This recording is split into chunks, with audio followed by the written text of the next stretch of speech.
Creo que todos los presentes conocen la Fundación Juan Marc, las conferencias que transmiten, la música, etcétera, es perfectamente conocida y ha hecho todas estas maravillas que he dicho y muchas más, siendo a la vez el director de la Fundación Juan Marc. Es una persona admirable que ha intentado plasmar el humanismo a través de toda su obra y de esos valores humanistas que a nosotros nos interesan y nos importan tanto, y por eso me alegra enormemente que clausure este seminario nuestro de este año con un título tan bonito como Rentabilidad o Dignidad, en qué valores educar a profesionales y ciudadanos. Estamos expectantes, Javier, no nos defraudes, seguro que no. Muchas gracias.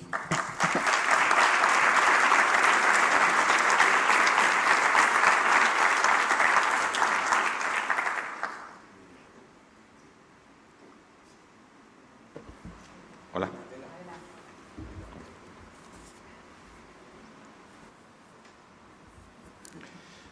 Buenas tardes a todos. Presidente, muchas gracias por tus palabras hermosas y sensibles.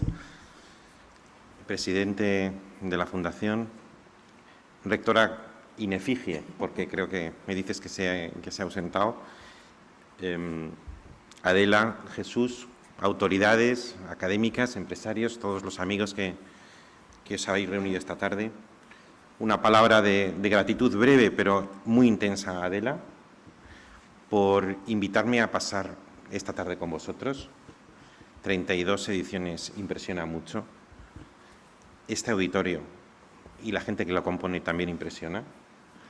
Y invitarme a formar parte, aunque sea de esta manera menor, en algo tan importante, es algo que me complace mucho. Gracias también por tus palabras.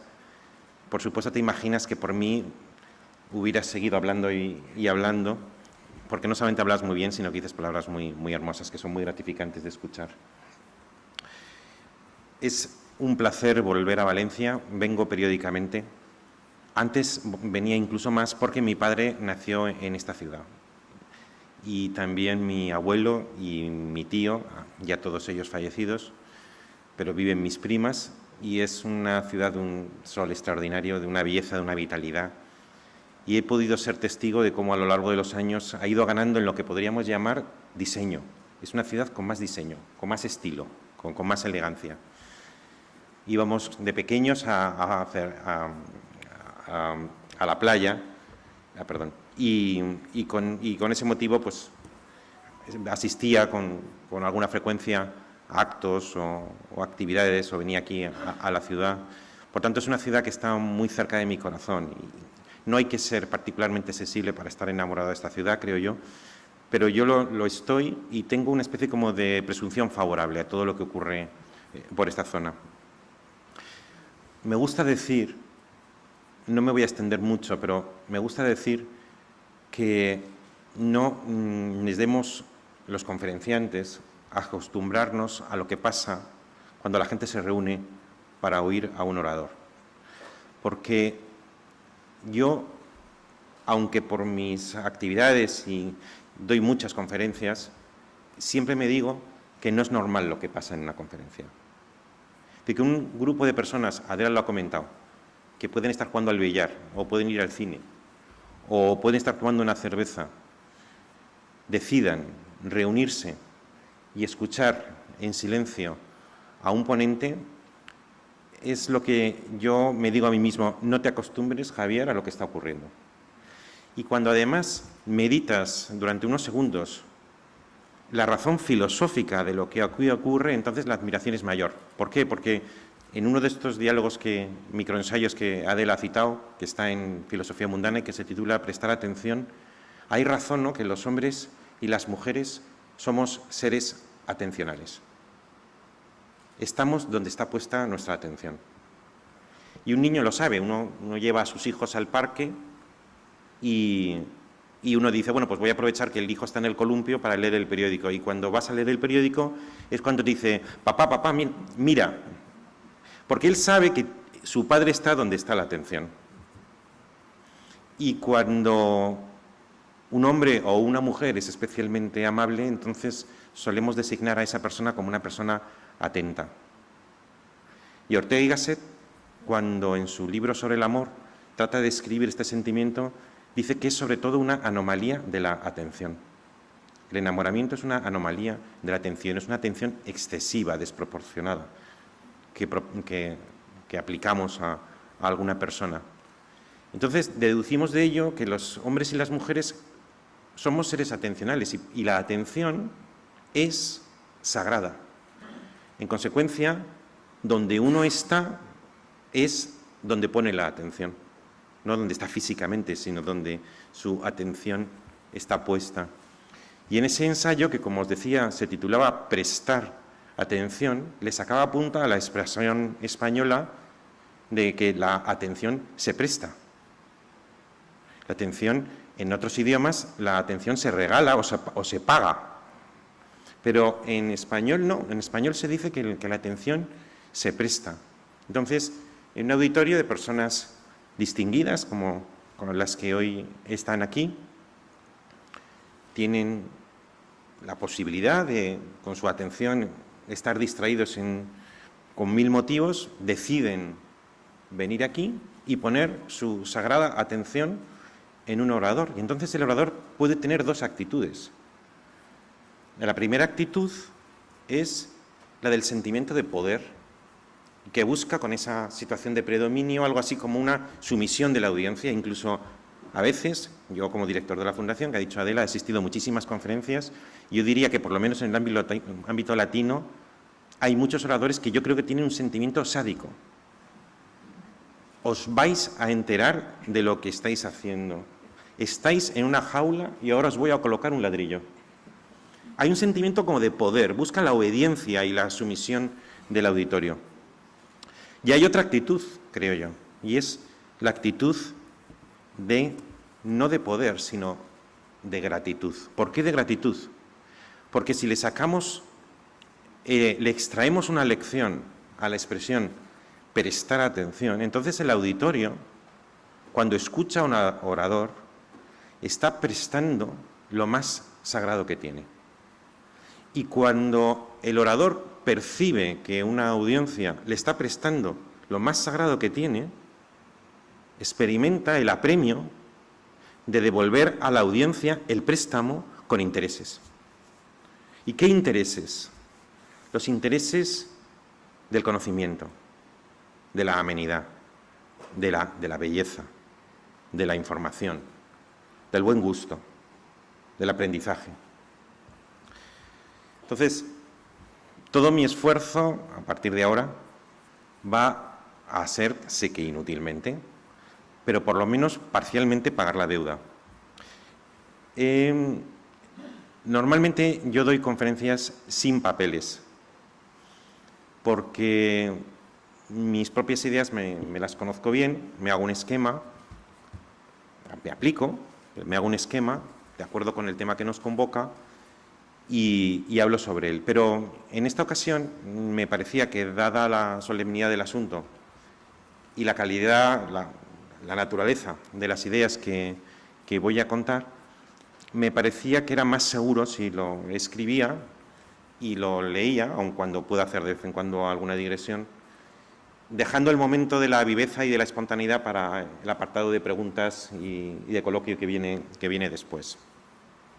He dividido mi intervención en 4 partes.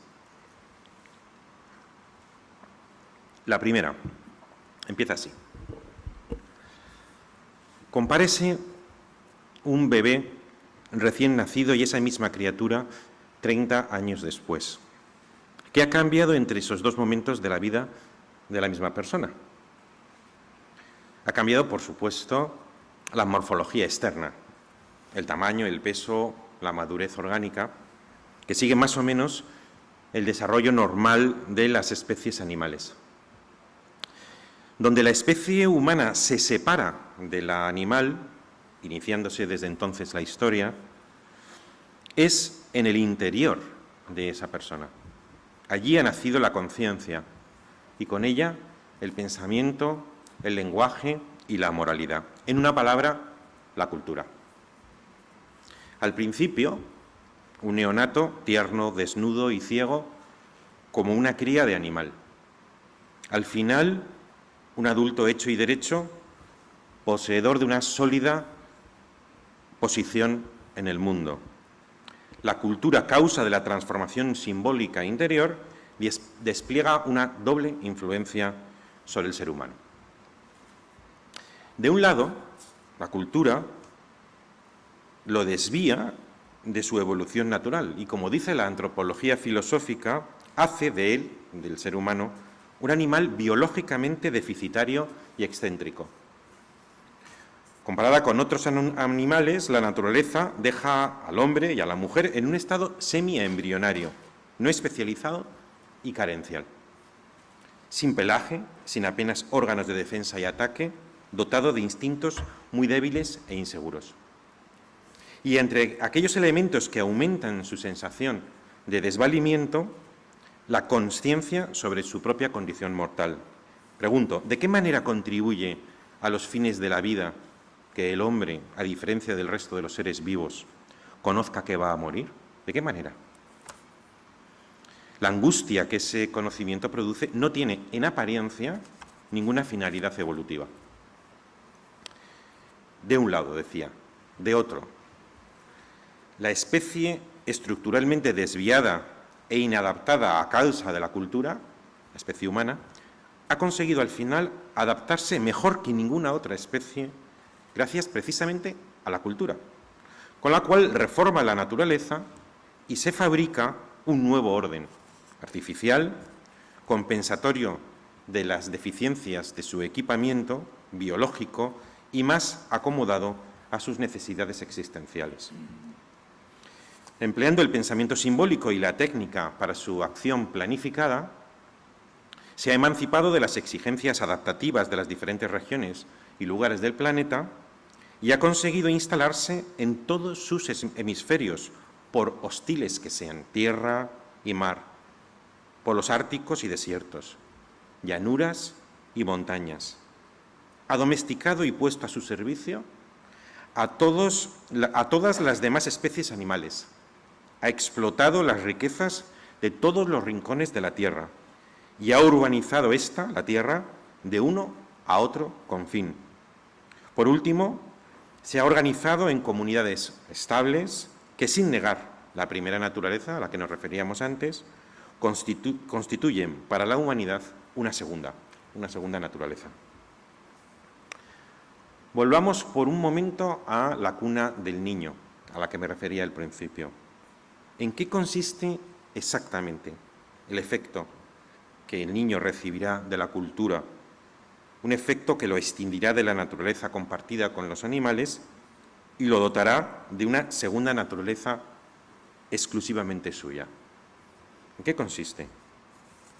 Responder a esta pregunta equivale a definir los fines de la educación, aquel sello que, al educar a las nuevas generaciones, imprimimos en su conciencia. Pues bien, el fin de la educación es doble. Dicho figuradamente, suministrar al niño un manto en el que envolver su desnudez y un mapa con el que orientarse por los laberintos del mundo.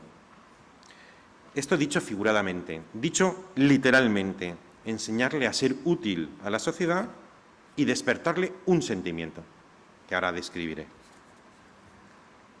Y dicho ya en breve, formar profesionales y formar ciudadanos.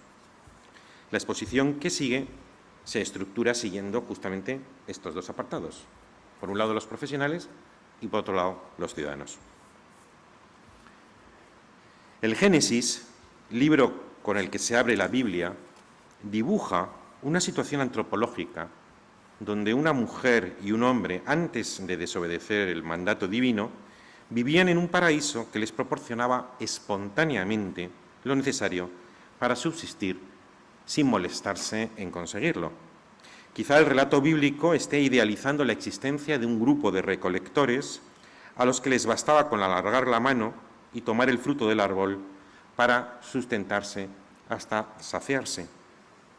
Parece que estaba ampliamente extendido el recuerdo de una vida feliz, situada en el pasado prehistórico, una vida muelle, una vida que en rigor merece llamarse regalada, por cuanto en aquel idilio a los hombres se les regalaba la vida.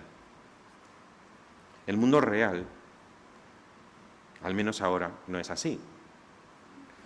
En nuestra experiencia común, la vida no es un regalo, la vida no se regala, sino que hay que ganársela por medio del trabajo, porque sin trabajar cae uno en la indigencia y, en último término, en la muerte. Durante 2 decenios, más o menos, el niño disfruta de una ociosidad subvencionada por los padres, subvencionada por el Estado, a condición de que buena parte de ese tiempo disponible lo dedique a adquirir unos conocimientos que le preparen para cuando esta subvención estatal o parental termine. Los padres cuidan de sus hijos mientras son menores de edad, pero solo para que estos se emancipen algún día de esta dependencia. En su tercera década de vida, el joven afronta el trance de la doble especialización. Especialización del corazón, elegir una persona con la que fundar una casa, y especialización del oficio, elegir una profesión con la que ganarse la vida. Con frecuencia, ambas especializaciones están entrelazadas. Los jóvenes se eligen por mutua preferencia, por amor, y acuerdan fundar en común una casa, y como para sostenerla se necesitan rentas, eligen una profesión con que emplearse en el mercado para ganarlas.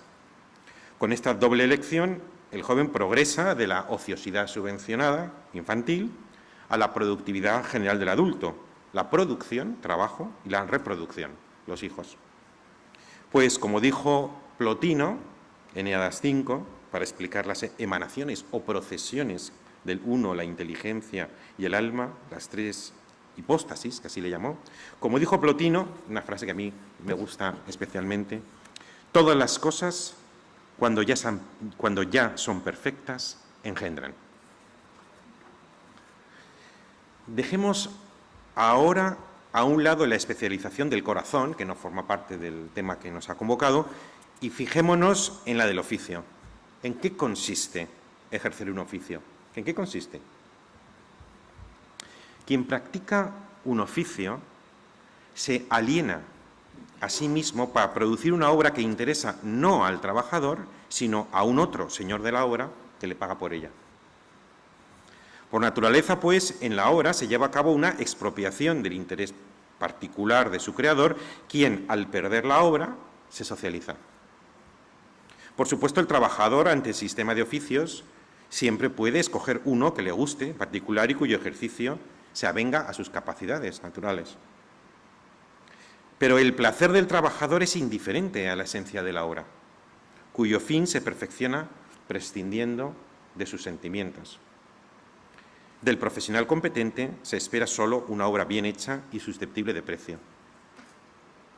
El mundo, por tanto, nos obliga a alienarnos, esto es, a perder parcialmente la vida, pero solo para ganarla.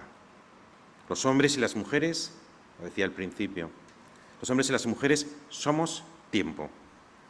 Y por perder una parte de él en satisfacer las demandas del otro, ganamos paradójicamente más tiempo, gracias a las rentas con que nos pagan el sacrificio. Este intercambio entre los hombres es tan antiguo y tan esencial a la constitución de la sociedad humana que ya figura en el primer testimonio de la literatura occidental, las epopeyas de Homero, quien en la Odisea, capítulo 17, se refiere en términos muy lisonjeros a los profesionales, a los que designa con la palabra demiurgoi. Dice así, los versos de Homero. Porque di, ¿quién iría a parte alguna a buscar a nadie, como no sea a los que ejercen una profesión al servicio de todos? Un adivino, un médico, un arquitecto de viviendas o un divino aedo que nos deleita cantando. Estos son los mortales a los que se busca hasta el fin de la tierra.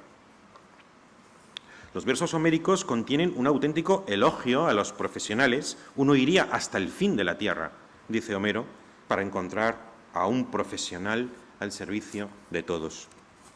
Esta alta apreciación del oficio se confirma con Solón, uno de los 7 sabios de Grecia, legislador y poeta, quien los describe, los oficios, como un afán de cada uno.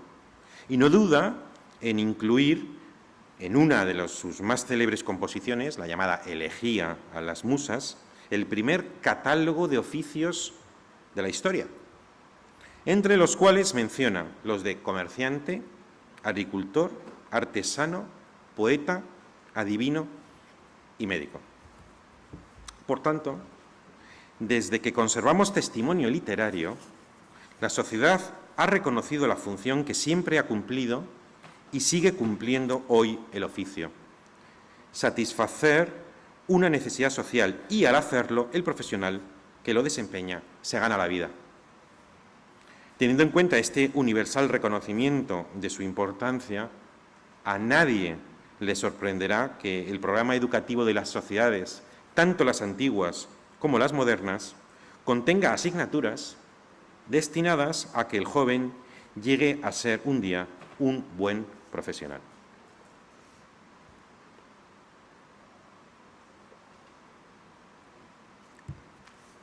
Ahora bien, contar con buenos profesionales, siendo mucho, no lo es todo. Y no es que en nuestro país, España, andemos sobrados de ellos. España ha tenido históricamente una relación problemática con esa figura, la de los profesionales, y su parcial ausencia, a lo largo de los siglos, retrasó durante mucho tiempo, y hasta época reciente, su mayoría de edad como país moderno. Con todo, se insiste, la profesionalidad no es lo más importante, porque antes que ser profesionales, con una anterioridad, no solo en el orden del tiempo, sino también en el del discurso, antes que profesionales está el ser ciudadanos. Y entre las muchas definiciones posibles de ciudadano, mi preferida es aquella que dice que es ciudadano quien ha despertado al sentimiento de su propia dignidad. La antigüedad atribuyó al individuo una cierta dignidad, pero solo como participación de la dignidad que realmente contaba, la dignidad originaria del cosmos o de Dios. A partir del siglo XVIII-XIX, primera modernidad, aliento elitista liberal, trasladó la dignidad desde la totalidad suprapersonal del cosmos a la conciencia subjetiva. A partir de entonces, y con Kant, la dignidad es una distinción de todo sujeto en cuanto a agente moral. Pero la historia no termina aquí. Ha sido durante la segunda modernidad, con el auge de las democracias en el curso del siglo XX, cuando la dignidad, sin un solo filósofo que la teorizase, y como resultado de una creación colectiva del genio social, la dignidad experimentó una mutación que permitió al concepto alcanzar su actual plenitud. Dicha mutación consiste en la democratización de la antigua distinción aristocrática, reservada antes a quien demostraban poseer moralidad, solo es digno quien es virtuoso, y su extensión a todos los miembros pertenecientes a la especie humana. Todos, por el solo hecho de esa pertenencia, la poseen, la dignidad, la poseen por igual y siempre. El proceso de generalización de la dignidad podría describirse como una aristocracia de masas. En efecto, ahora la dignidad se percibe como autofundada, no como antes, dependiente de otra instancia que le prestaba fundamento, Dios, razón, libertad, moralidad. Una dignidad plena desde el principio y no necesitada de perfeccionamiento ni expuesta a pérdida, agotamiento o desgaste. Una dignidad absoluta y no relativa a otros hombres o animales. Además, la dignidad es irrenunciable, imprescriptible, inviolable, es única, universal, anónima y abstracta, y en consecuencia es también cosmopolita, la misma por igual a todos los hombres y mujeres del planeta. La dignidad democrática, que es de la que estoy hablando, a diferencia de la elitista liberal, se recibe por nacimiento y otorga a su titular derechos sin mérito moral alguno por su parte, válidos incluso aunque desmienta esa dignidad de su ser con una odiosa indignidad de vida práctica. La dignidad es aquello que, siendo inmerecido, merece un respeto y coloca, en cierto modo, al titular de la dignidad en la posición de acreedor y al resto de la humanidad en la posición de deudor. ¿Deudor de qué?, preguntaréis. Deudor de un respeto que mencionaba el presidente. El despertar al sentimiento de la propia dignidad, que es, como ha sido definida antes, la condición de ciudadano, se resume al final en esto último: sentir el respeto universal que uno merece simplemente por ser portador de la mayor excelencia que existe en el mundo. Esta convicción fue enunciada con exactitud por Antonio Machado, por boca de Juan de Mairena, al decir lo siguiente: nadie es más que nadie. Y esto quiere decir que por mucho que un hombre valga, nunca tendrá valor más alto que el de ser hombre. Una dignidad como la descrita, pese a que hoy nos parezca obvia, no es natural ni normal, como lo demuestra la circunstancia de que nadie la haya echado de menos a lo largo de los milenios anteriores y que en muchas regiones del planeta hoy sigue ignorándose. Hay que entenderla, por tanto, como lección de un costosísimo aprendizaje colectivo, una lección que no está escrita en un libro revelado ni en el libro de la naturaleza.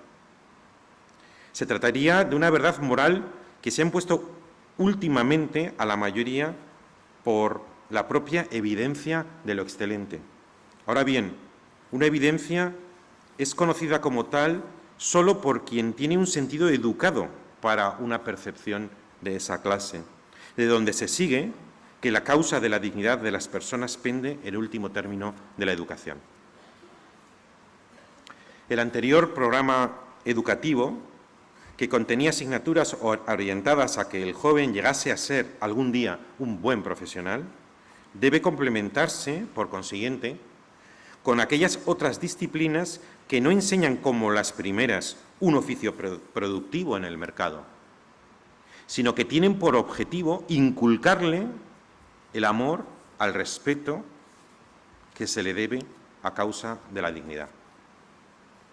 He aquí la razón de ser de las llamadas humanidades. Humanidades que carecen de mira utilitaria, pero que suscitan en quien las cultiva un entusiasmo por la excelencia exclusiva de la condición humana.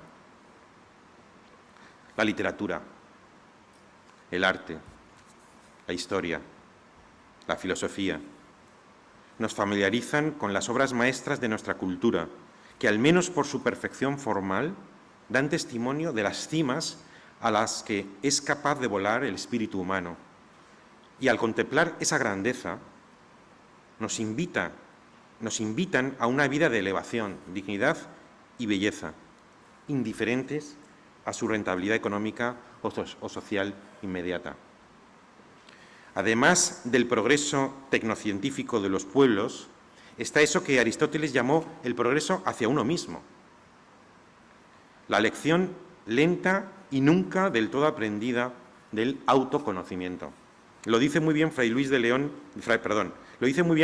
Granada cuando escribe: a la ciencia de las cosas del cielo y de la tierra, anteponer el conocimiento de sí mismo.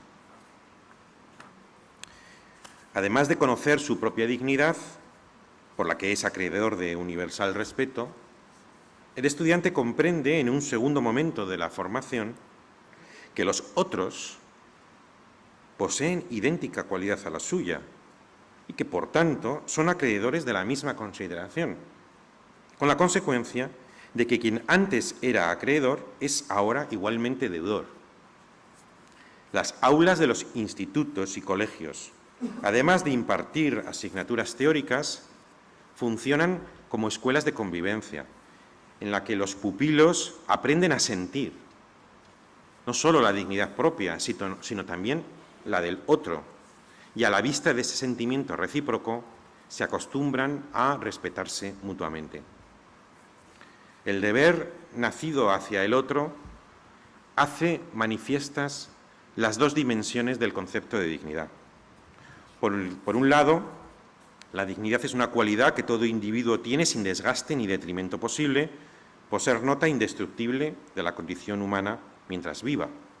Nadie puede dejar de ser digno, nunca, en el sentido ontológico de la palabra, que es el que ha sido utilizado hasta ahora. Pero, por otro lado, pasando por un momento del ser al hacer, la acción que uno realiza, es así, puede ser respetuosa con la dignidad propia o ajena, o todo lo contrario. Puede constituir una falta del debido respeto. En este segundo sentido, pragmático, en lugar de ontológico, la dignidad se transforma en ideal ético y dirige a la conciencia de la gente la siguiente máxima: vive tu vida conforme a la excelencia de la que eres portador.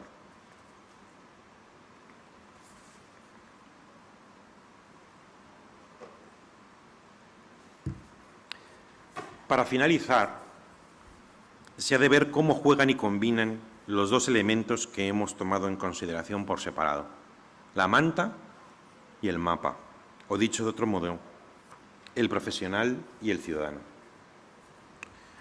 Para cubrir nuestra desnudez necesitamos ganar la vida por medio del negocio, nec otium, pero no menos necesitamos que a través de muchas horas de ocio humanístico, otium cum dignitate, ocio con dignidad, hallemos a la vida un valor que la haga digna de ser vivida.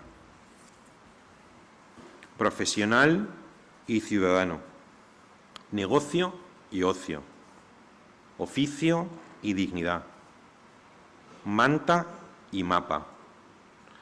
Quien reúna los dos polos al mismo tiempo habrá completado plenamente su educación y ocupará por derecho propio su posición en el mundo. Ahora bien, esos dos polos están sometidos a una cierta tensión que nunca se integra del todo en una síntesis integradora. Uno de los lugares donde se da más visiblemente esa tensión es el mercado. El mercado es la más importante fuente de riqueza económica de un país y contribuye de forma decisiva a su bienestar y a la realización de las metas de la justicia social, porque solo puede distribuirse la riqueza que previamente se ha creado.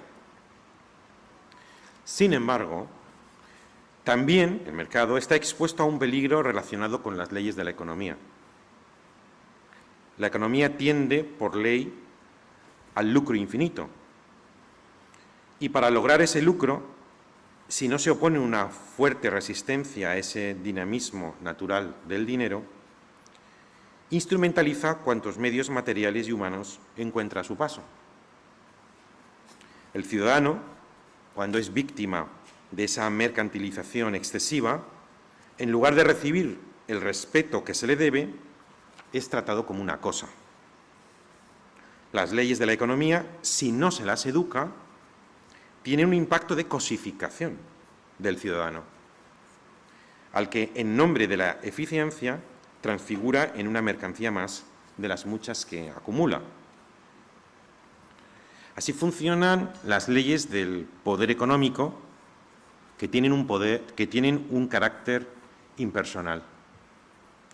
Pero la sociedad, también en el terreno de la economía, la componen personas capaces de oponerse a las inmunidades del poder, no en nombre de la eficacia, como decíamos antes, sino justamente de la dignidad. Se habla con razón de algunas instituciones públicas o de la prensa como contrapoderes, pero no hay contrapoder comparable al de una ciudadanía ilustrada que ha asimilado a fondo su doble educación.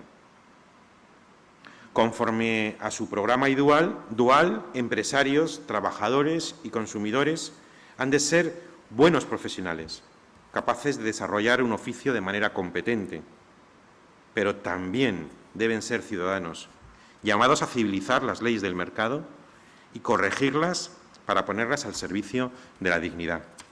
en estado permanente de lucha contra la cosificación. La racionalidad del mercado y la razón de ser del humano no siempre coinciden y surgen tensiones entre ellos, se decía antes. En caso de conflicto, prevalece el ciudadano sobre el profesional, por lo mismo que la dignidad está siempre antes que el precio. No nos ocurra lo que escribió el poeta romano Juvenal en sus sátiras, que por amor a la vida perdamos lo que la hace digna de ser vivida. Y con esta frase inicio la devolución del préstamo, confiando haber remunerado, aunque sea un poco, el bien sagrado que he recibido durante unos minutos. Muchas gracias.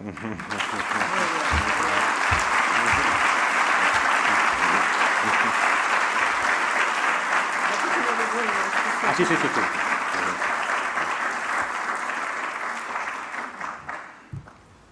Bueno, pues tenemos espacio para unas pocas preguntas y entonces yo, si quisiera preguntar algo, levantaría ya la mano porque luego os enfadaréis porque no podéis preguntar. O sea que levantando manos.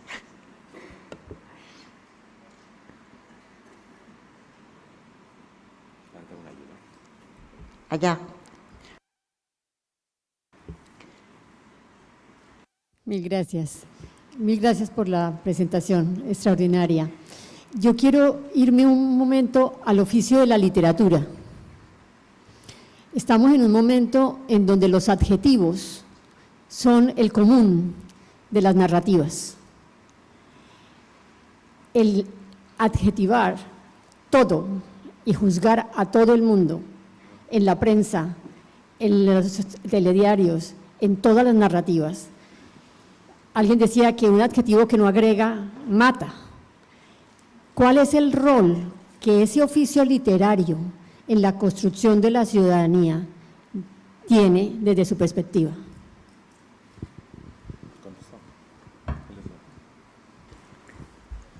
¿Cuál es la función de la literatura, por decirlo así?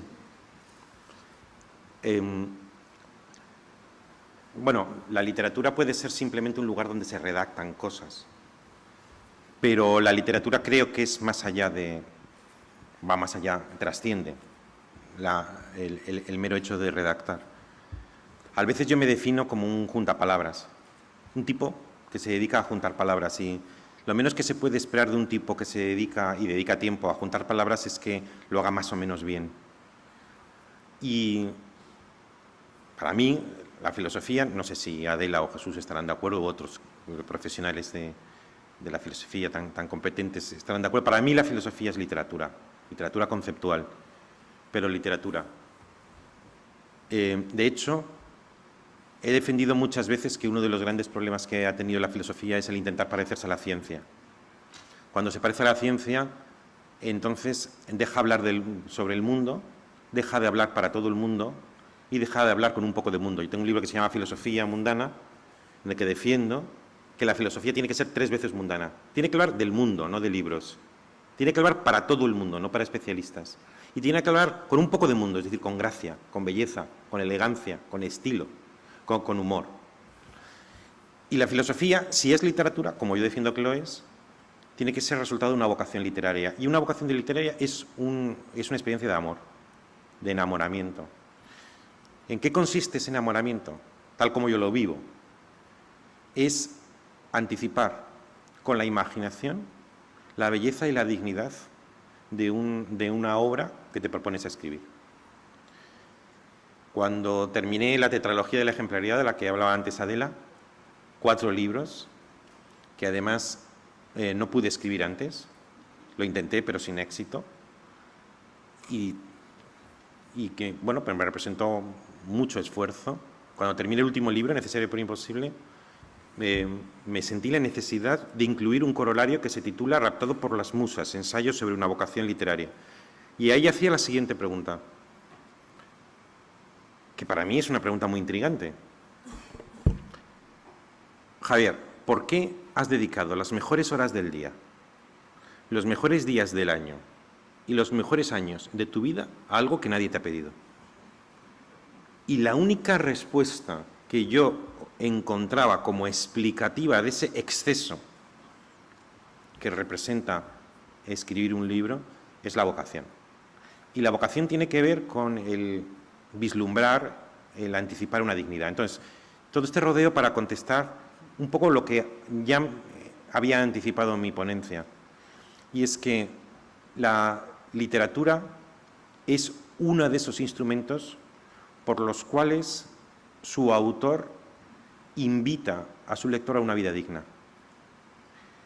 Tú te coges la historia de la cultura y habrá muchas variaciones de temas, habrá muchos motivos, habrá muchos personajes, pero se podría decir que toda la historia de la cultura son notas a pie de página del principio de dignidad. Dignidad amenazada, dignidad en peligro, dignidad avasallada, dignidad como en las tragedias griegas, vencida pero no derrotada. Entonces, si en mi ponencia he dicho que por un lado tenemos que ser profesionales, que aprendemos un oficio con el que ganarnos la vida, pero que antes de profesionales somos ciudadanos que hemos despertado el sentimiento de la propia dignidad, ¿cómo despertamos y luego cultivamos ese sentimiento? Pues precisamente a través de las humanidades que producen ese progreso hacia uno mismo, ese autoconocimiento, esa exaltación de esa excelencia, de ese diamante del que somos portadores todos los hombres y mujeres por el hecho de serlo. Entonces, la rentabilidad, yo no tengo nada en contra del mercado, no tengo nada, todo lo contrario, no tengo nada en contra de la profesionalidad, todo lo contrario. Me parece que un país grande es un país de buenos profesionales y España ha tenido un problema histórico con el profesional, con el buen profesional. Éramos un país de caballeros, éramos un país de guerreros, de conquistadores, de terratenientes y de pícaros. Pero profesionales que tenían amor por la obra bien hecha, no es un país que hasta recientemente ha exaltado como merece la importancia de la profesión como país moderno. Un país compuesto por muchos y buenos profesionales es un gran país. Y con todo no es suficiente, porque antes de ser profesional está el ser ciudadano. ¿Y cómo tenemos conocimiento de eso? Pues aquellas disciplinas en la educación reglada que no solamente nos sirven para ejercer una profesión y ganarnos la vida, sino aquellos que no sirven para lo profesional, pero sirven para algo más, que es para recordarnos, recrearnos, alumbrar, enamorarnos de la dignidad de que somos portadores. Esa sería la finalidad de la literatura. ¿Más preguntas? Por allá y por acá. De paso te voy a decir, Javier, que con tu caracterización de la filosofía acabas de reducir a polvo a Hegel, a Heidegger. Que va, bueno, que va. tiene que ser gente que sea entretenida, que bueno. No, era una. Pero vamos, solamente digo que en mi concepto eso no sería así. Javier, muchas gracias. Hay un Quercus de unos 400 años aquí fuera, un Quercus en el Botánico de unos 400 años, creo que esta noche florecerá. Has ayudado a una noche floreciente. La pregunta en cuestión es, ¿puede seguir aspirando a la dignidad una sociedad a la que se le está hurtando la atención en las redes, en las pantallas? Bueno, es que es importante distinguir entre dos clases de dignidad. También lo he mencionado un poco apresuradamente en mi exposición. Hay una dignidad ontológica y una dignidad pragmática. Entonces, en la dignidad ontológica ya pueden hacer las redes lo que te dé la gana, que es algo inherente a lo humano. Es como aquello que llaman un universal antropológico, donde te encuentras rasgos distintivamente humanos. Hoy te vas a encontrar con alguien poseedor de dignidad. Ya haya redes, no haya redes. Esto es así que, como antes lo decía de manera apresurada, un comportamiento indigno que desmienta la dignidad de origen, sin embargo no la quebranta. Hasta el peor de los hombres posee dignidad. Otra cosa es que luego, desde el punto de vista pragmático, uno desarrolle una vida acorde a la excelencia de la que es portador, ¿os acordáis de la máxima? O también que las instituciones o la sociedad no estén prestando el debido respeto a lo que hay un pensador que llama la sociedad decente, que es aquella sociedad cuyas instituciones respetan a la dignidad del ciudadano.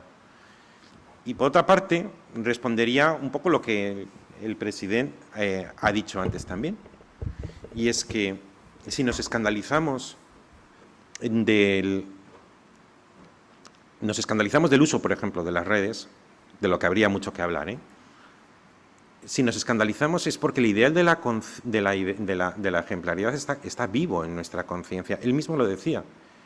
Si somos una sociedad narcotizada que no nos escandalizamos, es que se ha evaporado el ideal de la ejemplaridad. El escándalo, lo que produce escándalo es malo, el escandalizarse, sin embargo, es bueno, porque es como la fiebre que produce el cuerpo cuando tiene que expulsar un virus que es enemigo. Entonces, a mí, o sea, has mencionado las redes, ¿no? Me parece, ¿no?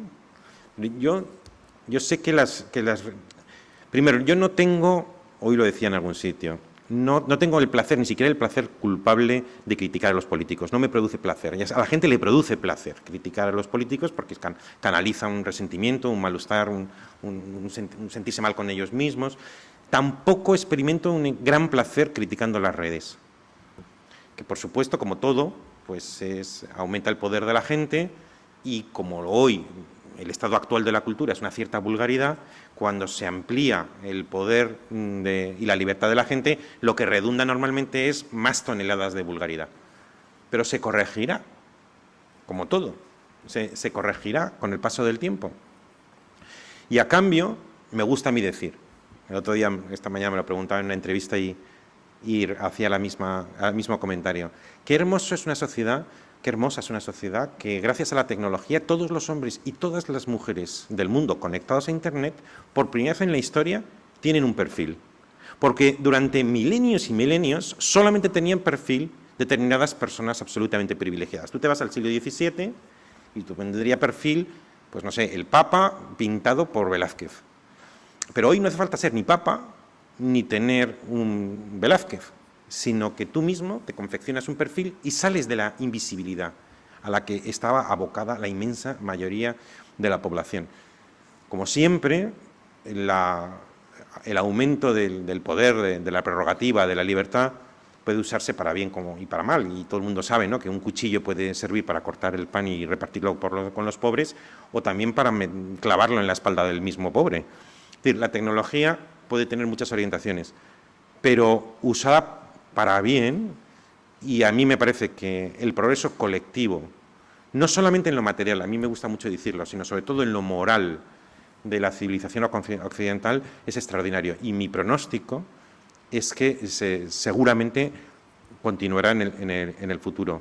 O sea, a mí no me para las imperfecciones de nuestro mundo. Yo sé que nuestro mundo es imperfecto. Yo sospecho que si uno tiene un exceso de idealismo, pues entonces se frustra.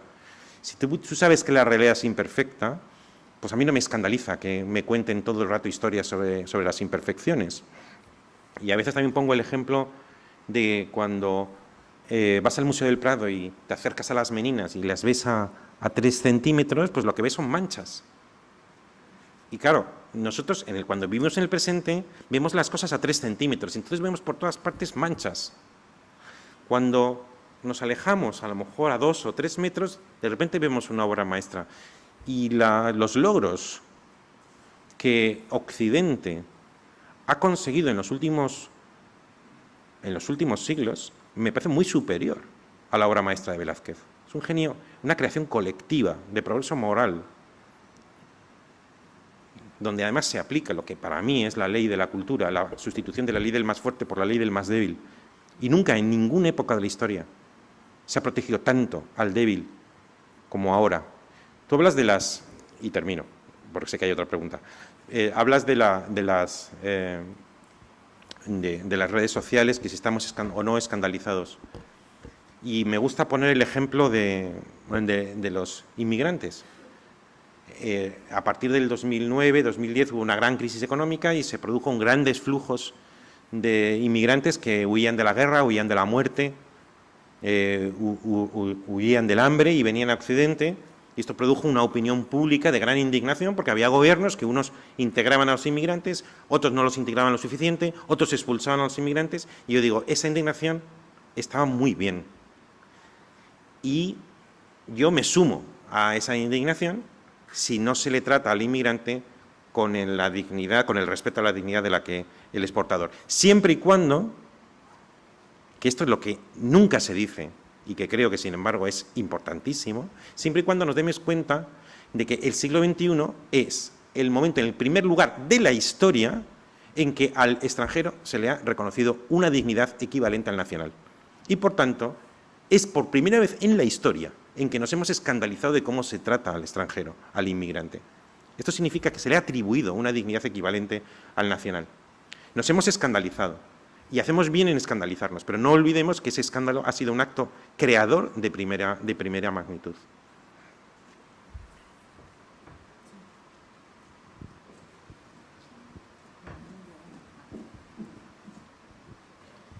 Muchas gracias. ¿Sí? Sí. Muchas gracias, Javier, por haber hecho tan sencillo cosas que son tan complicadas como las que has explicado, y gracias, por supuesto, Adela, porque siempre nos haces pensar en clave democrática y es súper importante.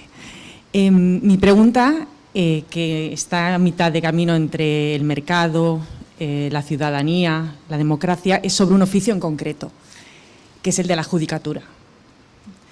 La judicatura como guardiana de la democracia en un momento donde la velocidad que van a traer los litigios en un futuro es una velocidad como conflictos, es inabarcable en mi cabeza en este momento, y esos conflictos vienen de muchos de ellos, gran parte de ellos, del mercado, entendido como un gran peso de la libertad sobre la igualdad. Estos litigios son inimaginables porque a través de la inteligencia artificial no podemos hoy todavía saber de qué estamos hablando cuando hablamos de inteligencia artificial. Y mi pregunta es, este oficio como es el de los jueces, como guardianes de la democracia, veo que tienen ante ellos un gran reto porque como jueces son aplicadores de la ley. Y la ley, el legislador siempre va muy por detrás de lo que pasa en el mercado, enfocándolo ahora a esto, ¿no? Y esto supone que conflictos que además van a tener un carácter supranacional y global, donde un legislador supranacional ya es inimaginable la velocidad que puede tener para establecer el marco jurídico, la labor del juez, yo creo que en este momento, respetando la labor intrínseca de la función jurisdiccional, sí que tiene que virar de alguna manera hacia los derechos humanos, y encuadra con todo lo que estamos hablando, pero los derechos humanos a veces están por delimitar, como sabemos en los marcos internacionales, y otras veces se acaban de crear, como el derecho humano a la naturaleza. No existía hasta ahora. Los derechos humanos eran de las personas y se acaba de crear hace un año el derecho humano a una vida digna y saludable y sostenible en el marco de la naturaleza. Entonces, claro, yo que trabajo es mi materia prima, lo de los jueces, yo soy de universidad, no soy jueza, pero reflexiono sobre el tema, o sea, el reto que tiene la judicatura ante sí para preservar la democracia, preservar la separación de poderes en un marco donde los problemas van a ser globales, a una velocidad inimaginable, donde un legislador no puede estar a la altura, y el juez tiene que estar siempre en su sitio, porque si no se convierte en vengador casi, ¿no? Un justiciero. Me gustaría saber, es una pregunta compleja, pero a bocajarro un poco, ¿cómo podrías percibir los retos que tenemos por delante y la judicatura lo que tiene por delante?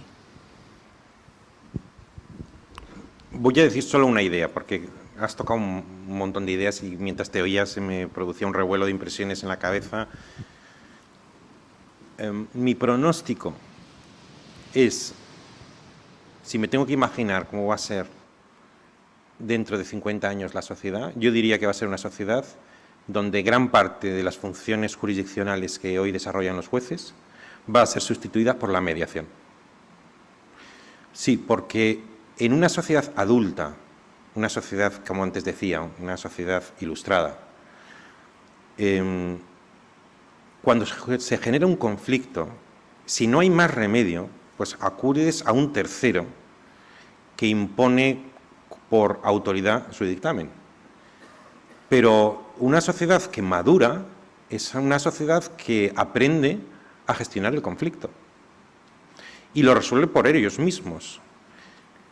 ¿Cuántos matrimonios vemos que se divorcian y que confían la resolución y el reparto del dinero de los hijos de la vida a un juez que por su propia naturaleza no es el indicado, mediante coacción, para resolver problemas que pertenecen a la esfera de lo personal?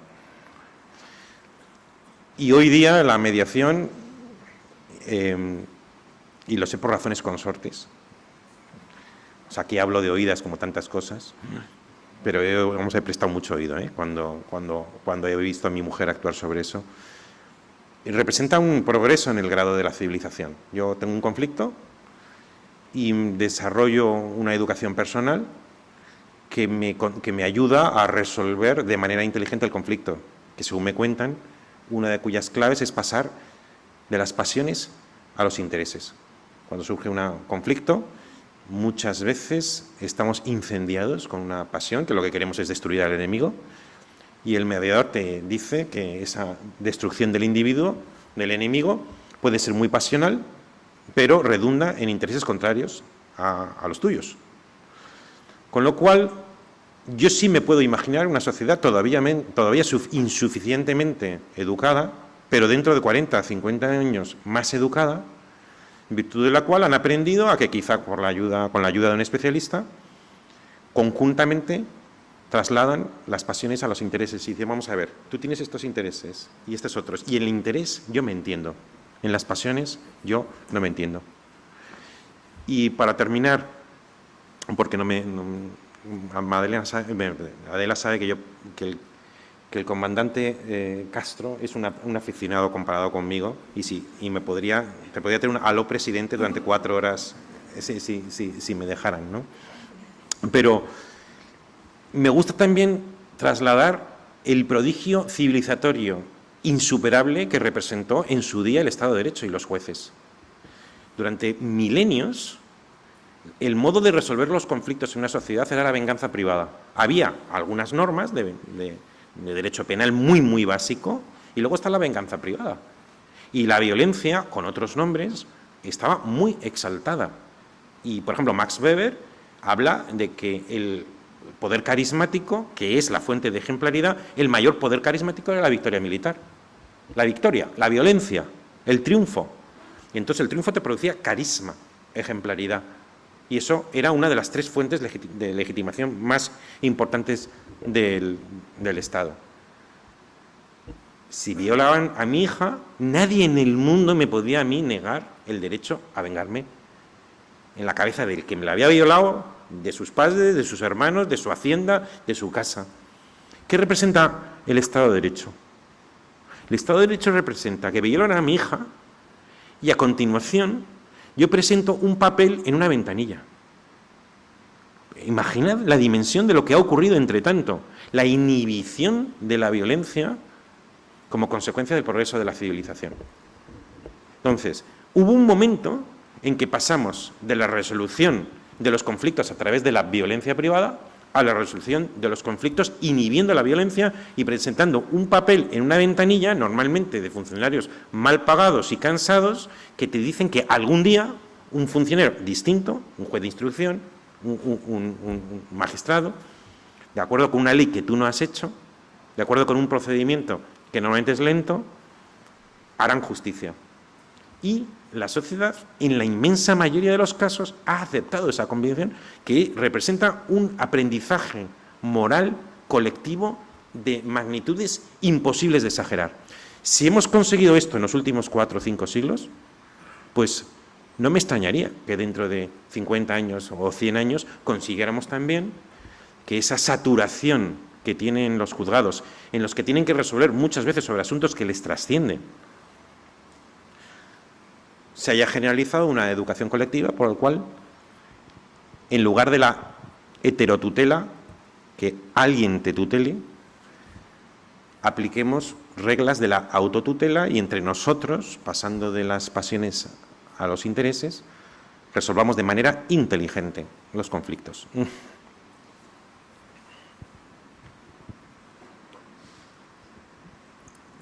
Hola. Bueno, muchas gracias, Javier. Yo creo que uno de los desafíos más grandes que para mí ha representado leerlo a usted es ese respeto que pide para la vulgaridad. Y ese respeto es desafiante justamente porque al pensarlo, en mi caso, articulado la idea de dignidad, me resulta difícil pensar que aunque la dignidad sea universal o un universal antropológico, el gusto por la dignidad también tiene que ser el punto de partida para que se considere como un valor. Y los valores morales, uno gusta de ciertos valores y se disgusta de otros. Entonces, a mí me parece, para mí ha sido un reto muy grande hacer esa articulación entre cómo, aunque la dignidad sea ya un presupuesto, aunque la dignidad sea un presupuesto, aunque sea ese universal antropológico del que usted está hablando, cómo ese presupuesto se puede compatibilizar con la vulgaridad, cuando la vulgaridad también no solamente es un asunto estético, de gusto, sino también un asunto ético. No sé, creo que he entendido que cómo podemos pasar del reconocimiento teórico a un reconocimiento real de la dignidad. No, ¿cómo compatibiliza? ¿No se escucha bien? Es que no sé qué pasa, llega como... No se escucha bien. ¿Cómo compatibilizar la defensa de la vulgaridad, de la vulgaridad reformada?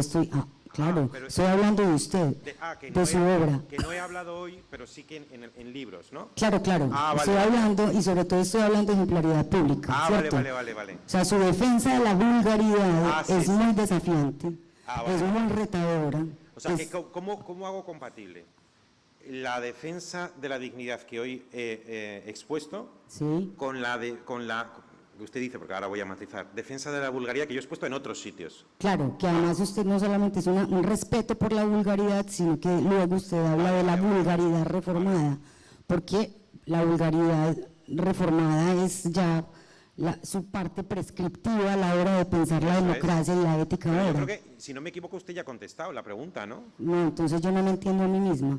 No. Vamos a ver.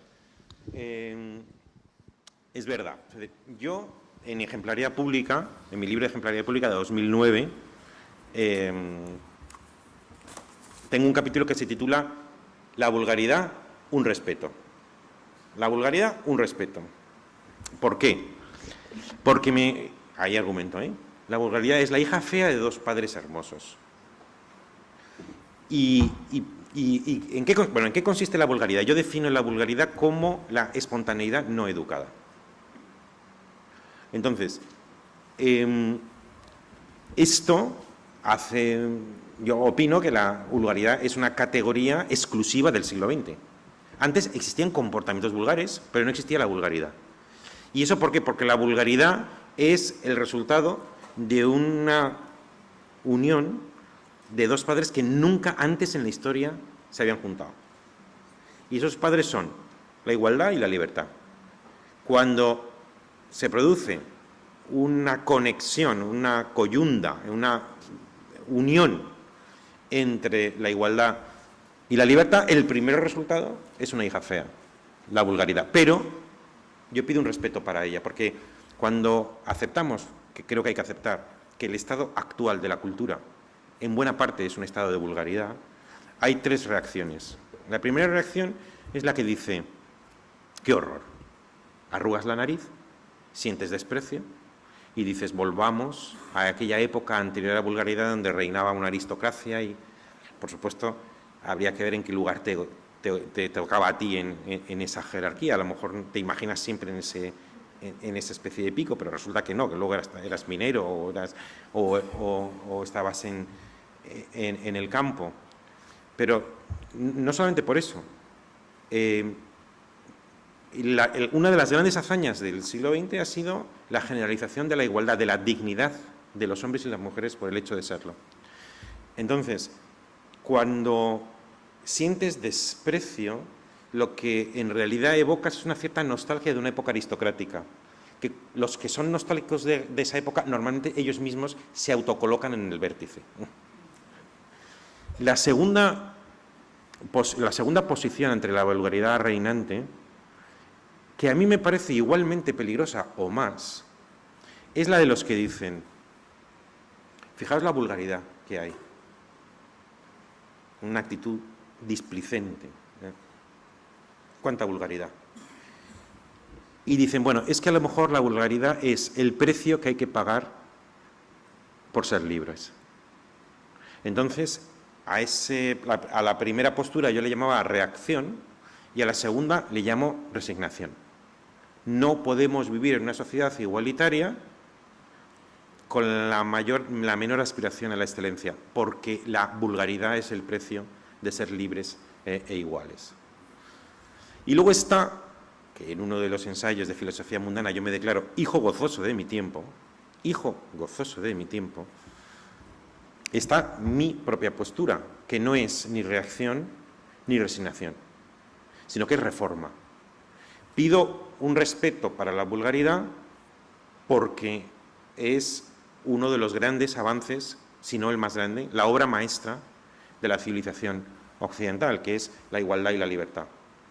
Pero no como punto de llegada, sino como punto de salida.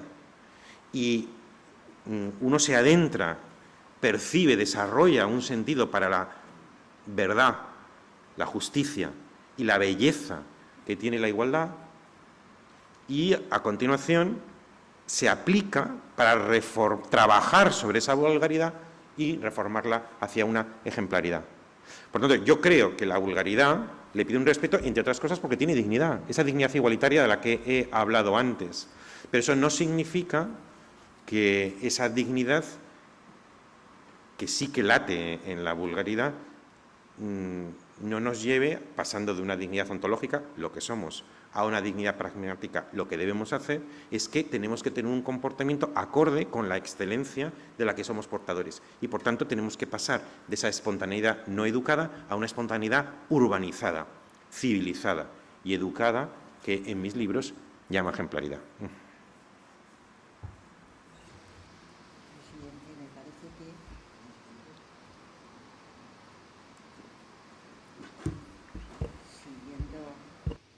El procedimiento marcado le toca. Muy bien, pues gracias, Adela. Vamos ya con el cierre de este encuentro. Molt honorable presidente de la Generalitat Valenciana, benvolgut Ximo, estimado Javier Gomá, conferenciante de esta sesión de clausura, directora de la Fundación, querida Adela, amigas y amigos.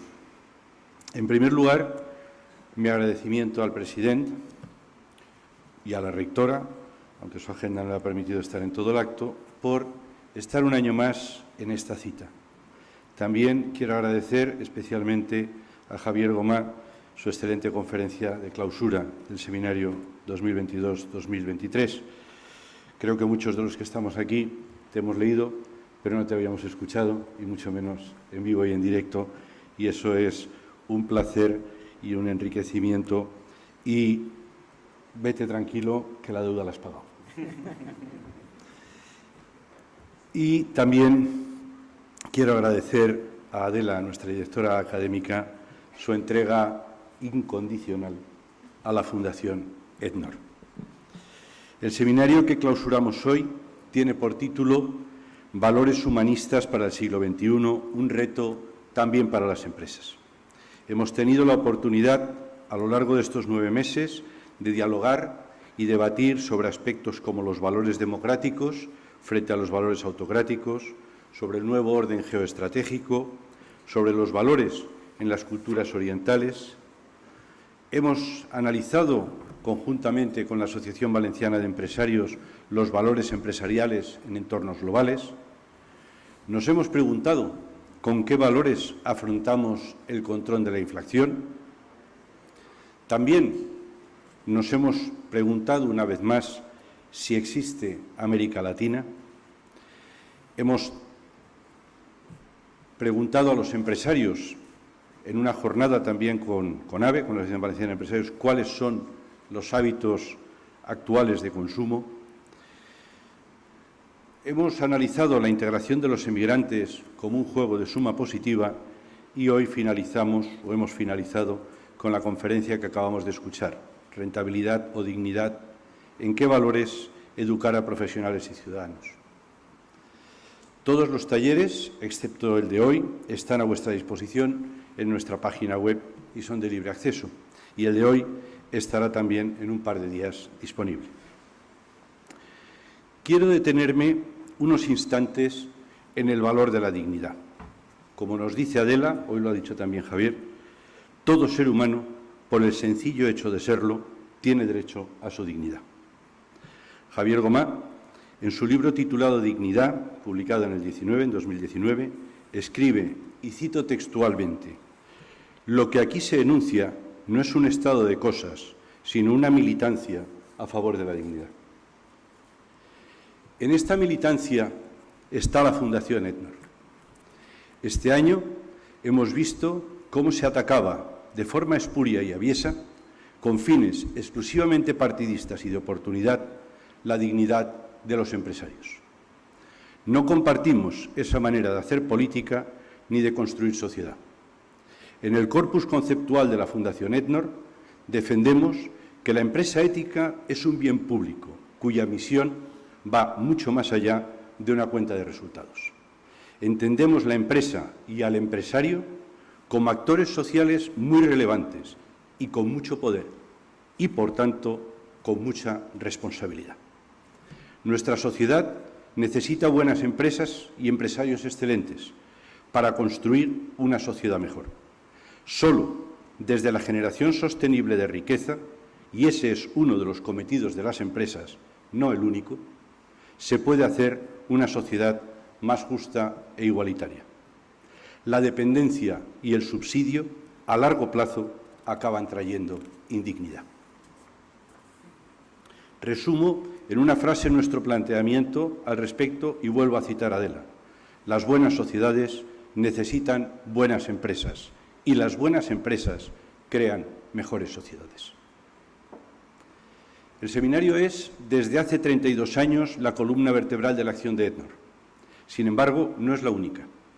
De los proyectos llevados a cabo en este curso, nosotros sabéis que empezamos en octubre y acabamos en junio, quiero citar por su relevancia, en primer lugar, la cuarta edición del Observatorio sobre el Clima Ético de la Empresa Valenciana.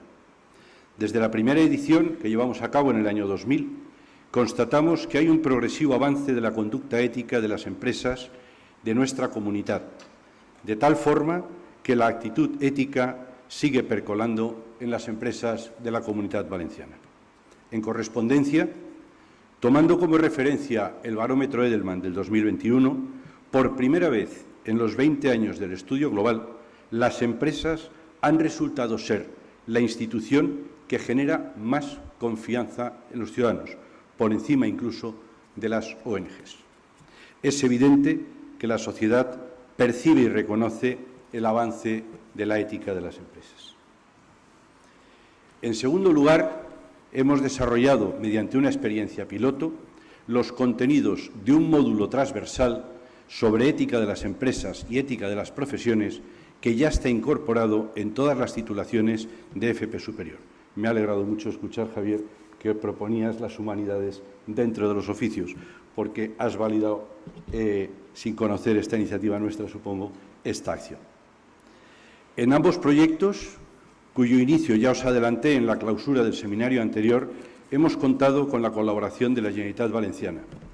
Te agradezco públicamente, presidente, a ti y a tu equipo de la Secretaría Autonómica de Economía Sostenible y al equipo de la Secretaría Autonómica de Educación y Formación Profesional el trabajo conjuntamente llevado a cabo. En paralelo al desarrollo de la 32ª edición del seminario, nos hemos planteado cómo revitalizar el espíritu emprendedor. La fórmula para contestar a esta pregunta ha sido un trabajo conjunto entre la Asociación Valenciana de Empresarios y la Fundación Ednor, cuyas conclusiones han quedado plasmadas en el documento, avanzando hacia una sociedad más emprendedora, el papel de los empresarios. Subrayo una frase de Jesús Conil recogida en el prólogo de las conclusiones de este trabajo. Dice Jesús: ese espíritu emprendedor encarnado en una cultura es expresión de la libertad humana y de su creatividad, para hacer posible una vida buena, con creciente calidad, porque los humanos queremos no solo sobrevivir, sino vivir bien, con creciente bienestar y mejorar progresivamente. Otra iniciativa, a propuesta del presidente de la Confederación Empresarial de la Comunidad Valenciana, es el trabajo Una perspectiva ética de la economía sumergida. Este trabajo está prácticamente finalizado y lo haremos público cuando recuperemos un cierto sosiego social tras todos los procesos electorales. Todos estos trabajos no serían posibles sin la entrega de los patronos de la Fundación y los miembros de su comisión ejecutiva. A todos ellos mi agradecimiento. También quiero agradecer muy especialmente a Marta, Rosa, Isabel y Leire el esfuerzo que hacen para sacar el mayor partido a los recursos de que disponemos. Y mi agradecimiento más sentido a todos vosotros, que con vuestra presencia y participación en las actividades de Ednor nos seguís animando y legitimando para construir una sociedad mejor. A todos vosotros, y hoy muy especialmente a ti, presidente, gracias.